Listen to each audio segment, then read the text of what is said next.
And that was our last proper talk for the day. Before we close out for the day, I would like to ask Kimmo to come back up and give a short closure for today's session.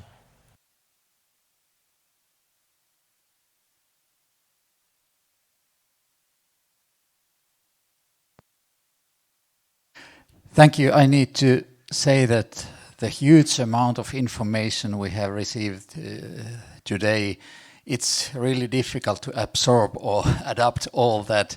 I have tried to do my best because I have noticed that this is excellent way to learn new things when you follow experts, what we have heard today.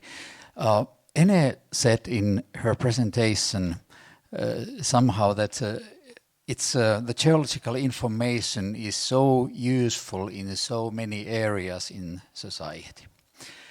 And I think that this is one of the main topic of today, how we can make the rest of the society understand how important information we have to tell. But we need to also turn the question opposite way.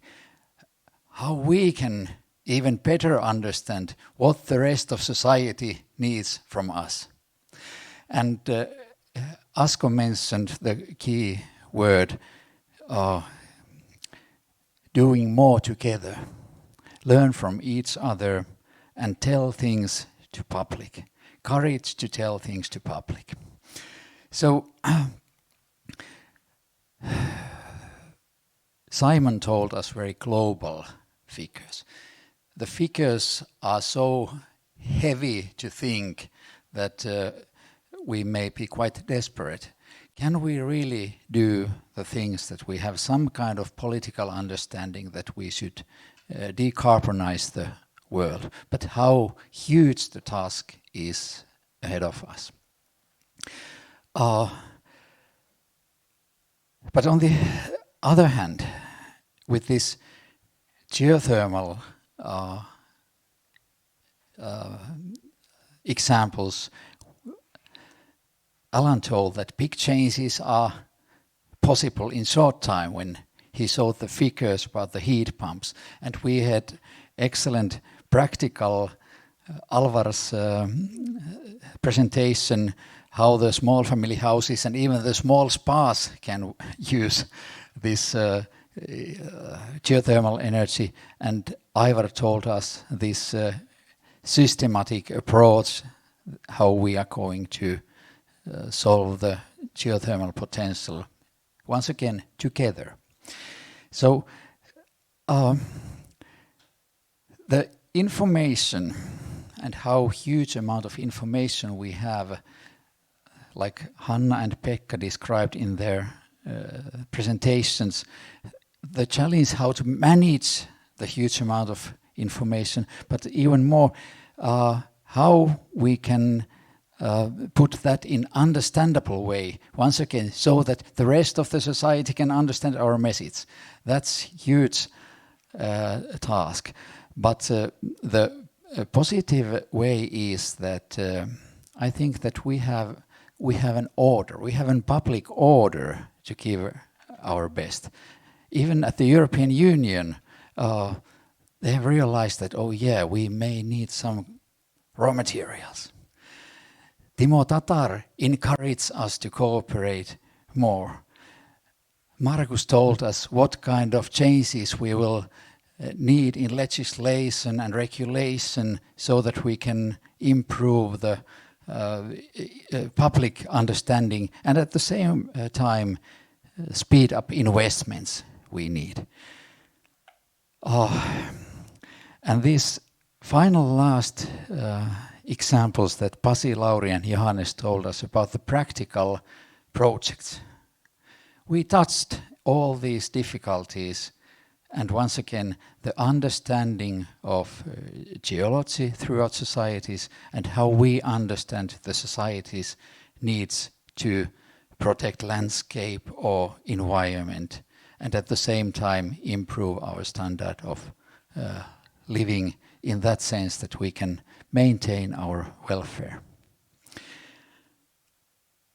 Cooperation. This has been excellent way to cooperate. I think we have really missed to meet persons three-dimensionally, like we have done today. We have seen those flat screens, and it's a very excellent way to continue, but every now and then we need to have this kind of cooperation. And I think when we have listened to each other and learned from each other, it has made us sure that we must continue this way. And finally, I have to thank Pekka. You have done huge job in GTK and huge job to make us work together in Finland and Estonia. Thank you. Then one more positive example. This is David. Can I still have 2 minutes? Okay, he couldn't resist. In April 30 years ago, I walked out of the University of Eastern Finland, Joensuu. I had finalized my studies and I decided that I'm going to build a very ecological house in my home region in rural areas. I had one example in my neighborhood who did remote work for Natural Resource Institute at the time. He was researching bears and what kind of risk they threaten for honey production. So we have been talking in Finnish society, and I guess same way in many other corners, about the opportunity of remote work, how it can change the development of societies, and it makes possible to choose your place of living despite of where you're going to work. But very little happened until we had some sudden issue of COVID-19. And then suddenly we realized that it's all possible. It's natural.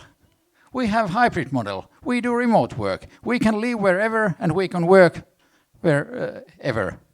It's natural after 2 years.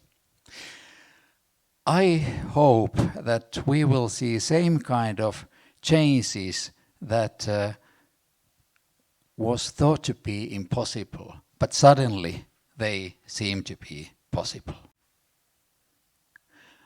And hopefully one of these changes is that because of this Russian horrible attack on Ukraine, we realize that the time of fossil oil and fossil energy is over. We can combine our efforts to make us not dependent on these historical resources, to make some new era, to start some new era, to reach that carbon neutral free world. Thank you. Thank you, Kimmo.